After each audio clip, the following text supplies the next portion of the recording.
Emdilikte hürmetlik vatandaş bir 2-3 cümlelen bunu bir tahlil kılayla sizge vatandaş. Anlat durun. Birincisi Amerika Qo'shma Shtatlar Aqsaray Davlat bexatarligi maslahatchisi Jack Sullivan'ning muxbirlarga bayon qilgan suhbat bayonining mazmuni mundaq. Buningda 7 manzil bor vatandaş. Birinchi manzil texmi ko'p chorlash elib bormiz. Janubiy dengiz ve Filipin etrafında endi bu birleşme armiya, mush davlatlar birleşme armiyasi bilan texmi ko'p chorlash elib bormiz. Diqqat vatandaş. Manzil ikkinchi Yaponiya OKOS'ga qatnashadi. Avstraliya, Amerika, Angliya bu OKOS üç davlat ittifoqi endi Yaponiya 4-chi bo'lib bu OKOS'ga qatnashadi. Diqqat hurmatli vatandoshim. Manzil 3-chi Davlat bexatarligi maslahatchisi Jack Sullivan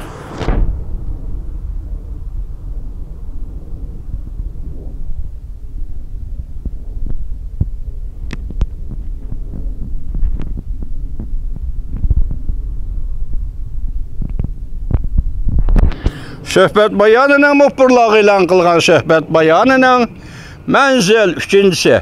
Bu bizning qadam nishonimiz. OKOS'ga qatnashish, bu rayonda Yaponiyani ikkinchi turiga aylantirish va birlashib harakat qilish, xristianlarga taqobil turish OKOS'ning va Yaponiya Amerika ittifoqining qadam nishonimiz. Manzil 4-chi 2025-yil 3-oyning oxiridan burun Yaponiya yangi qo'g'dug'uchilar qo'shini tashkillaydi va qo'mondonlik organi qurdi. Men boy qisqacha aytdim vatandosh, muntazam armiya tashkillandi Yaponiya. Muntazam armiyaga qo'mondonlik organi tashkillandi Yaponiya. Urushga kirish payti va yoki urush kirish jarayonida qo'mondonlik organi tashkillandi Yaponiya. Mustaqil davlat mudofaa sistemasi yoki mudofaa ministrligi tashkillandi Yaponiya. İşnang çoğun çatağa mana müşahede vatandaş ey. Manzil 5-chi qo'mondonlik organi qurishni yuqori ko'tardi. Masalan, buningda Amerika Qo'shma Shtatlarining Yaponiyada turishlik armiyasi va Yaponiyaning armiyasi qo'mondonlik organi, demak, urush oldida urush kirish kerak bo'lganda ikki davlat armiyalari o'zlarining qo'mondonlik organini qurishga ruxsat qilinadi. Ve bunu yuqori ko'tardi. Manzil 6-chi 4 yıldızlı harbiy amaldor tayinlaydi. O 4 yıldız bu Amerika Qo'shma Shtatlari harbiy unvon.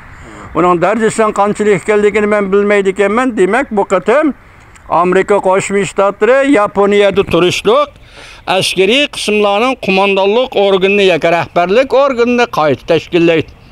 Bunun için 4 yıldız derlik harbiy amaldor avatidi Yaponiyaga. Manzil 7-chi vatandoshim. Amerika ile Yaponiya umumyuzlik hamkorlashib xristianlarga o'rtaq taqobildir.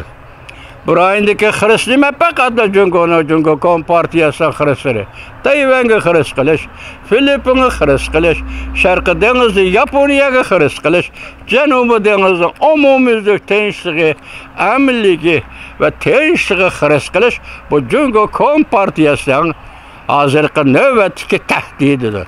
Shunga bu yerda nima deydi 7-chi manzil Jack Sullivanning so'zida, muxbirlarga so'zlagan so'zida Amerika ile Yaponiya hamkorlashib umumyuzda xristianlarga taqobil turdi.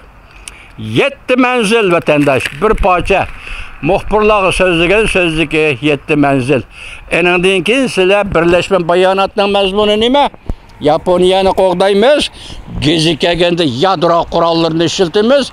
Yaponiya Amerika o'rtasidagi burunqi tuzilgan birlashma burun tuzilgan bexatarlik shartnomasining 5-moddasiga asosan biz mushlarni qilamiz deb ko'rsatildimi bayonotda. Men sizga ondan oxirida nima dedim, nima ko'rsatdim vatandosh? Qarab turing, Sobiq davlat ishlar kotibi Mike Pompeo yangi tanliqlar televiziyasiga 4-oyning 10-kuni Yaponiya Amerika Qo'shma Shtatlari ikki davlat Washingtonda davlat rahbarlari uchrashganda, suhbat qurayotganda sobiq davlat ishtirokchisi Mike Pompeo'ning Amerika Tayvanni diplomatik e'tirof qilish, mustaqil davlat deb e'tirof qilish intayin sezgurg'i bu vatandosh.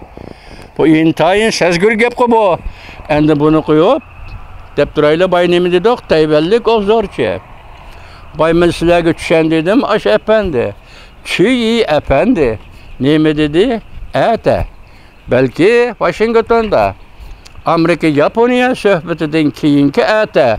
Balki Tayvan bo'g'izida sobiq prezident Ma Ying-jeou bilan Rais Xi Jinping ko'rishgandan keyingi ata.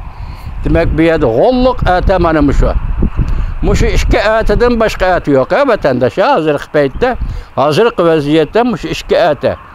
Ata o'tgandan keyin olamshumol o'zgarish yuz berdi.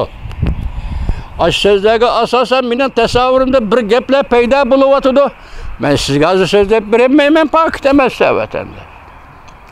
So'zlab bermayman, lekin tasavvurim kelayotgan fikrlarni hozir o'zim hazm qilyapman. Biri Amerika Qo'shma Shtatlarga, yana biri Yaponiyaga Xudoni nusrat ato qilishini tilayman vatandosh. Şuna biz baştan ahir müşahaptidan bir dep keldik. Vaziyat nazuk, vaziyat maş uyutkisidek lığırlap duruptu. Vaziyat silsirat kövrigidek sangılap duruptu. Yaki tüptüz tartılıp duruptu. Vaziyat intayin eğer dedik. Yani Qo'shma Millatlar Tayvan yeni saylangan prezident Lai Ching-de özünün işki kabinetini teşkilledi vatandaş. Özünün işki kabinetini teşkilledi. Bu şekilde diyeceğim. Mesela Yaponiya, Amerika Qo'shma Shtatlari Washingtonda yig'in echayotgan, suhbat qurayotgan mushu paytda Lai Ching-de Tayvanda hozir ishki kabinet a'zolarini, hukumat a'zolarini tashkilladi. Men hozir mushu ishki abzas masalan sobiq davlat ishlar katibi Mike Pompeo'ning bir jumla yoki bir abzas so'zi shundaqla Tayvanlik obzorchi Chiyining ata o'tgandan keyin olamshumul o'zgarish yuz berdi degan mushu so'zlarni kechigacha o'ylab yotdim vatandosh. Bir nokta bir fikrga keldim. Xudodan bu davlatlarga, Amerika Qo'shma Shtatlariga, Yaponiyaga omad tilayman vatandosh.